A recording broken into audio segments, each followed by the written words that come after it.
So we can't talk about personal health without bringing in the concept of sexual health. And I know this to be true because I can present to you some of my favorite topics in this class, like exercise or maybe even diet, but I know that many of you out there will probably say, Kendall, you did a great job talking about this content, but it's still not something I'm going to do. I can even talk to you about substance abuse, and you might say, yeah, I see there's a lot of risk to that, but it's still not something I'm willing to really worry about. But in this one topic here, I can generally feel that I grab most, if not all, of the attention in the class, because this is a concept that whether now or later, it will be very important to you. And so we are talking about sexual health, and some of the things that we want to cover specifically in this module have to do with the signs and symptoms of sexually transmitted infection. We want to talk about the differences between bacterial and viral sexually transmitted infections. We want to talk about high risk behaviors in sex and how they can degrade your sexual health. We want to talk about sexual violence, and we want to present to you what we think we best can do to prevent that. And then we're going to kind of end this talk on pornography, as well as the way it can degrade your sexual health.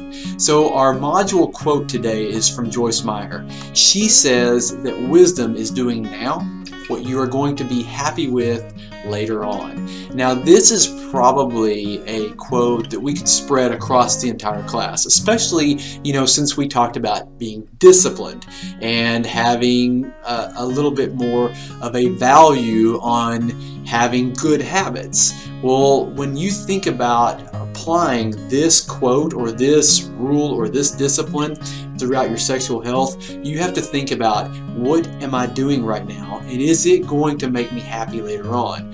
Well, the reality is some of you might say, yes, this is a good thing now, and some of you might say, the practices that I'm participating in today are pretty risky. They might cost me quite a bit later on. And so that looks different depending on the situation and the circumstances. But what we want you to know is that before you can go forward in understanding and appreciating your sexual health, you must first agree that you need sexual ethics, meaning that you have a moral and a value towards being sexually healthy. And so there are some standards that you would need to put into place to make sure that that's protected. Now, to start, I have 3 questions for you. First of all, you have to decide if sex is a good thing or if it's a bad thing. And this really is going to be different for everyone depending on how you were raised and the projections of what sex should be. So that's going to be a challenge for you as you kind of walk through this talk. But we want you to know that it can be a very good thing and very beneficial if it is produced in the right way. Now, that being said, let's kind of consider that background into sexual education, but also our sexual health, and that comes from if you receive a sex talk. Now, many of us would say, yeah, but it wasn't like from my parents, and I would be one to say, I got one from my parents, but it really didn't have a lot of value. It was only from my dad, and it was very short, very sweet, and it did not have fluidity throughout my childhood or even into adulthood. It was kind of a one and done thing, check the box, and now we're done. We hope that this is a little bit more valuable to you and that you can take that value to others. And so if you had that talk, maybe you have a better example of how that should be done. Maybe you have the example of how it shouldn't be done, maybe like me. And if that's the case, let's kind of look into that later as to how we can best provide that talk. And maybe you can use some of this content in building your talk. Number 3, though, is this. What age, or rather when, will you agree that you are completely retired from having sex? This is a tough question because many people would vastly and quickly say, I'm not really ready to do that. I'm not ever going to say that that's a possibility. And if you know older people, you probably already know what I'm about to say is true, but that's not something that a lot of older people are ready to get rid of. And so there's not really a retirement age, like 55 to 65, you're not going to say I quit. And so if that's true, how do you best protect the ability to perform sexually into the later years of your life? Or how do you best protect what you have right now so that you can maintain sexual active lifestyles today? And so that's really the crux of what we're going to look at. But again, you need to have a code or ethics to help you protect that. So we have to kind of give you some terms here. And so first of all, I don't say sexually transmitted disease. I use the term sexually transmitted infection. It's a little more consistent with healthcare and the way we would utilize those terms. And so we're going to say infection, and I'll explain here in a minute why we say it that way. We're also going to use the term unprotected sex a lot in this talk, and what that basically means is that there's no protection, whether that's condoms or oral contraception or different varieties of things. That is a unprotected sex, and you know what we're talking about there. And then the third term that I'm going to use is abstinence, which simply means I abstain. I do not participate in sexual health or sexual activities right now in my life. And so for some of us out there, that is the position you have taken, and that is a code of your ethic, and that is a pretty strong position to take, and probably the most safe position when protecting your sexual health for the future. And so hopefully we can help you understand a little bit more as to why we say that as we go on. So what is a sexually transmitted infection? Well, we use the word infection because it is derived from infectious agents. And so the three that I have listed here, bacterial, viruses, and fungi, these three things are your typical big three infectious agents. There are a few others like rickettsia, which are things where lice comes from, and certainly that is where you would see, things like, lice from sexually transmitted infections, but we really kind of want to focus on the two bigger ones here, and that is bacterial and viral. And so there is a difference between the two. Number one, bacterial sexually transmitted infections include things like chlamydia, gonorrhea, syphilis, but the unique thing is if it's bacterial, it can be treated with an antibiotic, and so you could receive medicinal treatments for the problem, and that generally is taken care of after the medicine has ran its course. There are those that are viral that medicine doesn't really affect, except for sometimes it helps with the symptoms, and these viral STIs include herpes, HIV, hepatitis B, and the HPV, human papilloma virus. And so what we want you to understand is that for some of the viruses out there, and you probably already know this because we've kind of went through the pandemic of COVID, there is vaccine for some of these. And so you have the choice to maybe obtain the vaccine prior to maybe the risk of this even coming up. For instance, the HPV vaccine, the human papillomavirus vaccine, is available for both boys and girls, and has been shown to be very efficient, safe and efficient, effective for the prevention of HPV, which ultimately down the road could lead to something like cervical cancer. And so that's definitely something out there. There are certain hepatitis vaccines, and so you could choose to get those, although with sexually transmitted disease there's kind of an outlier there. Herpes doesn't really have the vaccines that the other two do, and certainly we don't have a vaccine for HIV, and honestly it's unlikely that we can develop one because of the mutation rate that HIV has. I kind of grew up in the 80s and the 1980s, and that's where HIV really took a big boom. It was a pandemic at that time, and what we remember is that it was very scary to be sexually active in the 80s. I was pretty young at that time and was not, but that was definitely something that we heard a lot about, and so it definitely made us think twice before we pursued anything going forward. One of the other things that we want to kind of mention is there's some common signs and symptoms about sexually transmitted infection. And so you need to be aware of these, because if you experience these, it's definitely something you would want to go to a provider and get treated. Now, you could seek out a provider such as your doctor or your nurse practitioner, your physician's assistant. You could also visit your county Department of Health, and they also will help you in the treatment of this. But if you notice drippage, burning, itching, or pain from any of your sex organs and you're sexually active, it is definitely something that you need to be treated for, and you need to abstain, practice abstinence until you're treated for that, because there is high risk of you giving that to someone else. And so we want you to be aware of that. We also definitely know that it's a very sensitive thing, and some people are very scared to seek out treatment because they're afraid of judgment or they're afraid of it getting out.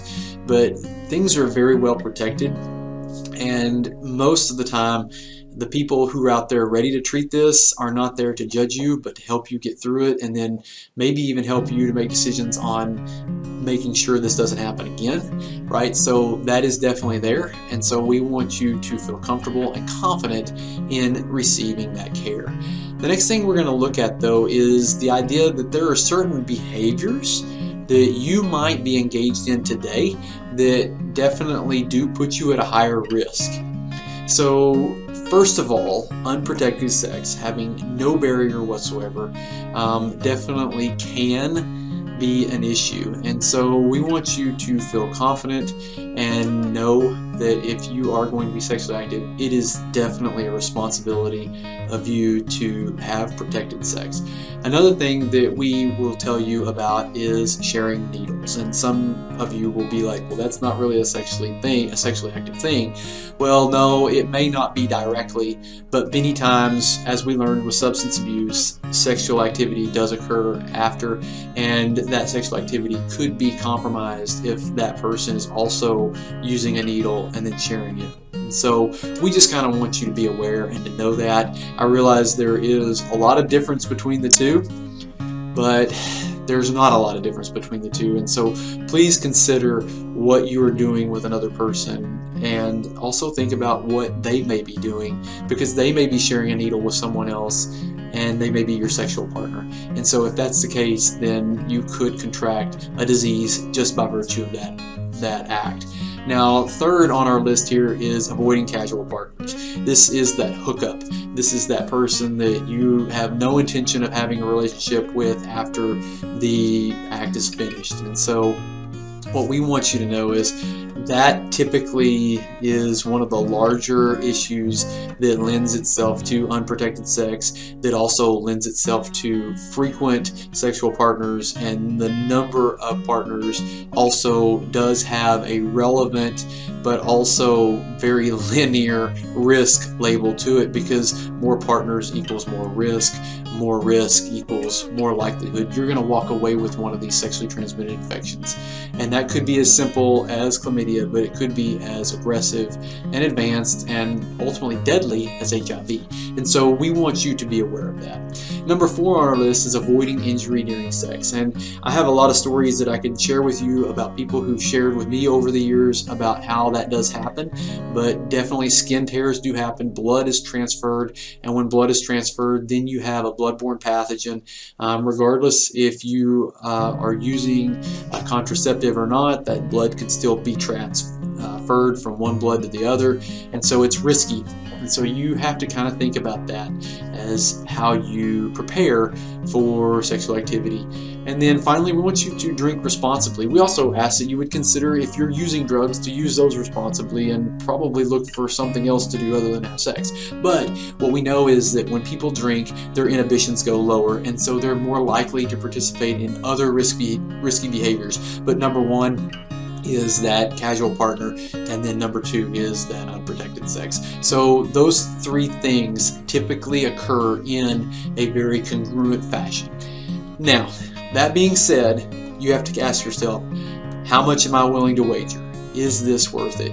Because what we know is that it's rare that in a sexual opportunity that you ask, hey, listen, have you had multiple partners? Do you mind if I even inspect your sexual organs for drippage and burning and all those things before we do this, because I don't want to catch something if you have it, right? So this is a very sensitive topic, and how you manage this is really dependent on guardrails, or rather some ideas of conduct that you have in place before that.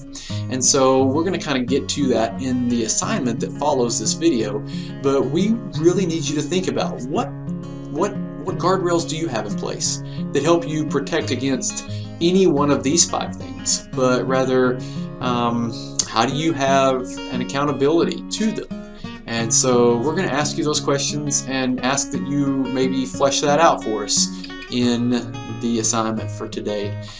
We do want to kind of touch into something that is very delicate, and that is the idea of sexual violence. And we cannot move through a concept like sexual health without bringing this to the front page, really. And so we're talking about sexual activity when consent is not obtained or freely given. And by the way, so that you know, consent can be retracted at any point during the action. And so when no comes across, it simply means no and must stop. Otherwise, that becomes sexual violence and possibly could turn into rape.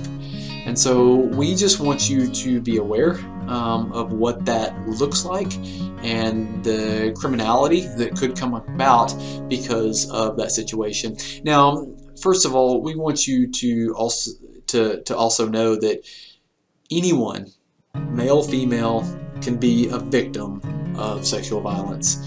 What we have for you here is that 1 out of 3 women, but also 1 out of 4 men will be victims of sexual violence, and that is just not an acceptable number for either of the 2 genders. And then secondly, it's very hard to determine how many people will totally be affected by sexual violence, but we know it's in the millions because a lot of people do not disclose this. They hide it. They're ashamed.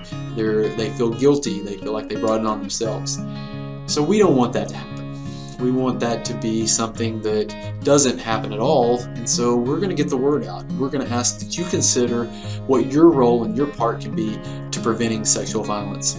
So with that, we have to kind of think about the consequences that occur. So if sexual violence does occur, here's what we know are the consequences. Now, whether you're the receiver or possibly a person who was the giver of sexual violence, we need you to understand there are consequences involved, and we want help for those consequences.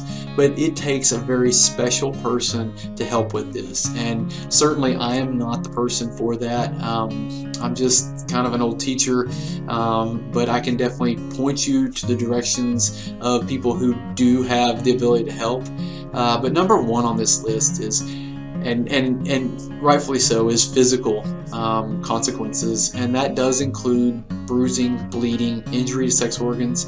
Those kind of things are commonly associated, but there is physical trauma involved, and that physical trauma is battery.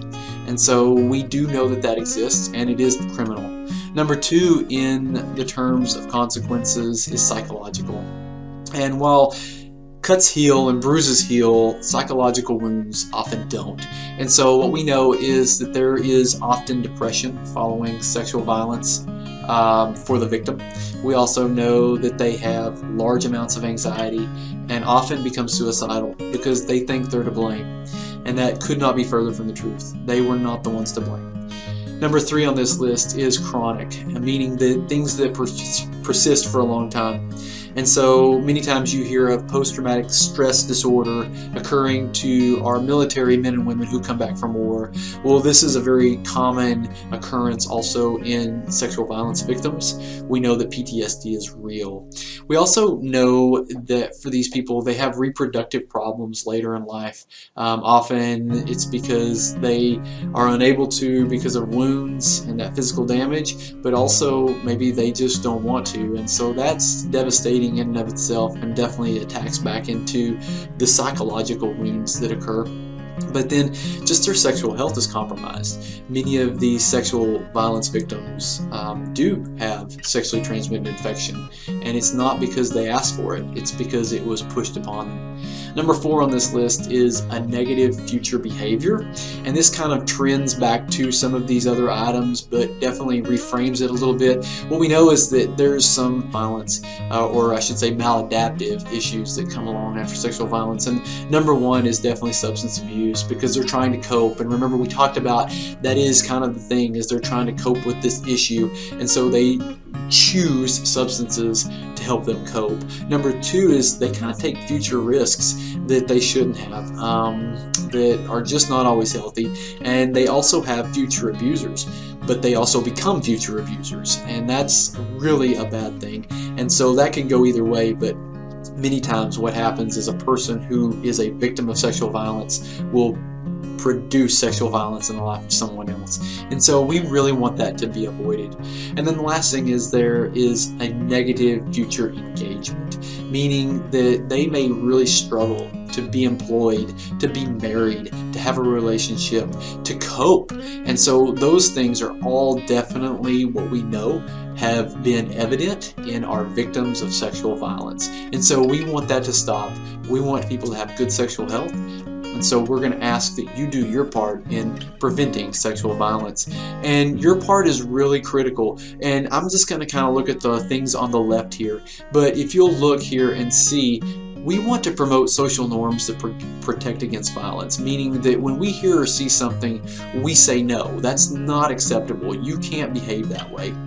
We're going to talk more about that here in just a minute, but it really is critical that you draw the line in the sand and say, this is not acceptable. You can't act that way, and you have to be the leader in that. Number 2, we're going to ask that you help to teach skills to prevent sexual violence, and also sit through things that teach you about skills to prevent sexual violence. And so it's probably true that in many workplaces, but also in many schools, they do a sexual violence awareness talk, and it's something that you should pay attention to, because you may be the source of help for someone else. Number 3 is supporting victims and survivors to lessen harms. There are so many people out there who won't share their story because they're scared, they're ashamed, they feel guilty, they feel like they caused it. And again, that's not true, but it's hard for them to understand that. And so we want to support them. And so definitely no victim shaming. We're not going to do that. We're going to support them in any way we can. We want to support victims in a lot of ways. And so there's several ideas here about what you can do, and I'll let you kind of read through those. But we also want to create that protective environment, and that typically means that we do kind of think about safety in organizations and schools and employments, but we also kind of think about policies that do not punish or dismiss potential victims, but definitely we think about things that we need to do to protect them, and then also protect people who aren't victims yet. So these are things that are your responsibilities, and so we hope that you consider that.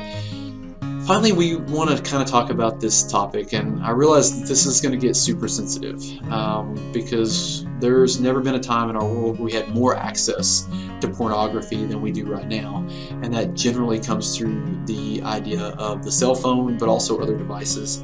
And so for pornography, I kind of revisit what I did in substance abuse. Many times pornography is unintended, meaning you didn't ask for it and it came your way. But many times and very quickly it becomes an addiction. And so I'm afraid I'm going to step on a few toes here. Don't think that I'm judging, but try to receive this as support, because this is a tough thing. And so we want you to know that we're coming to you because we want good for you. And so here are some of the things about addiction, just to remind you. Number 1, if you use this on most or all days of the week, it's an addiction. If it has negative consequences like you miss class, you miss relationship time, you miss work, you take time away from doing what you're supposed to do so that you can view content, you have an addiction. If it's compulsive, meaning that you will look at this at any given time, regardless of the situation, if it takes over the throne of your life, it's compulsive, it's an addiction. If it's central to your life, meaning you think about it more than anything else, it's an addiction. And if it's emotional, meaning you think you have to have this for your happiness, it's an addiction. And if it's an addiction, my friend, you need help. And so we want you to think about how to get help. But for those of you who don't have the addiction, we want you to think about how can I build a guardrail to prevent this from happening. So here we go. There are certain risks about pornography that we know that the research and the data have proven to be true. Number one, it changes your brain. You have a prefrontal cortex, that is your executive side of your brain, and it changes the way that thing perceives pornography. It wants dopamine because dopamine says that feels good. And so many times we view pornography and we get dopamine hits, and we think that that's a good thing. Eventually dopamine will stop, and the prefrontal cortex will not even acknowledge that what you're doing is wrong. It's just telling you, yes, whatever, that's fine. And that's a dangerous place to be. Number two, your behavior will change. You will get more explicit and watch more explicit content, but you will also think it's normal. And you might even share that content with someone who has no desire to see it, but you think it's okay. You think it's normal, and so you do that, but it's not. Another risk is there could be sexual dysfunction, and this is really critical in men who find themselves unable to even have an orgasm because of the lack of pornography, and so they need it for that. Well, that's a sexual dysfunction, and so we want you to be aware that that could happen. Your real life partners become less important, like they don't even matter anymore, and that's bad because they're real and what you're watching is not. And so that's a big problem. The real life relationships typically go away and isolation occurs.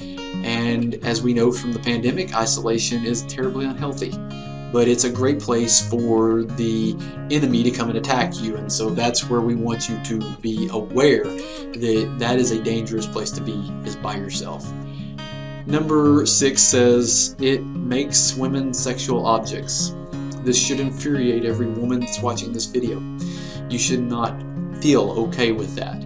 But unfortunately, most pornography makes a woman out to be a sexual object. And what we know is number 7 tells us that 88% of all pornography has a physical aggression component to it, which basically says rape is okay. And that's not okay. So that's a problem. Number 8 says sex trafficking.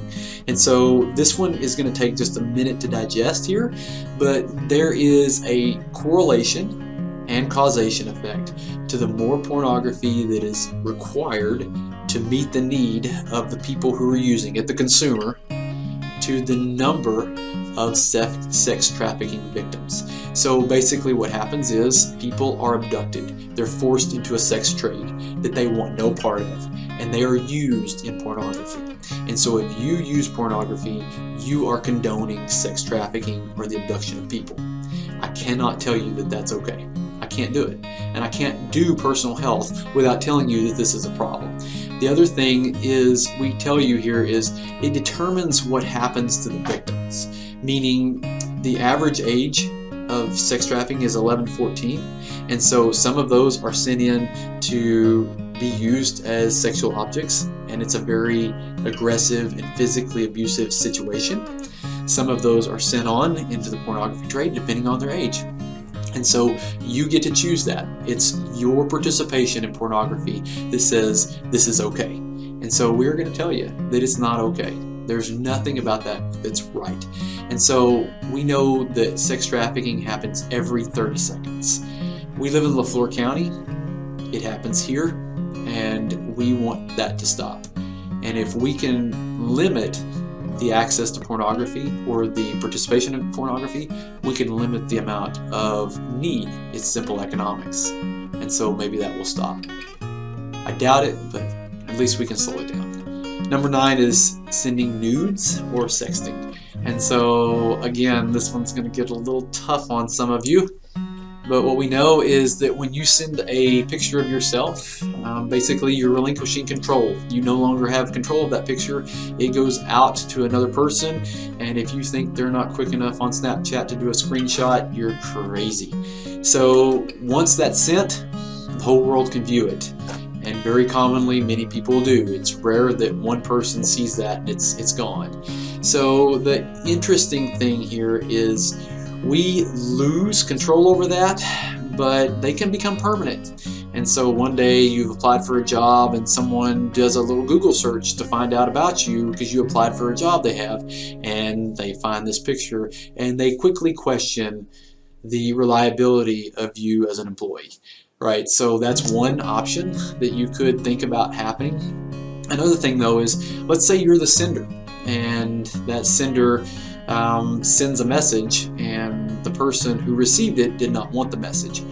Well, here's the reality. You just committed a crime. That could be considered harassment, and it is criminal, and charges could be pressed. There's no difference in sending a person a nude picture that didn't want it than standing on a street corner naked wearing a trench coat and opening it up for everyone to see. It's an old trick. It's just a new vein to use it in. And so again, that is a form of pornography that we want you to be aware of that has a risk. So with all those things being said, I hope you're now thinking about, what should I do to protect myself? As you jump into the assignment, I hope that you look in there and that you see my example of my 5 items that I put on my code of conduct, but it's time for you to make your own. Hope you enjoy the process. Hope you enjoyed the content. We'll see you soon.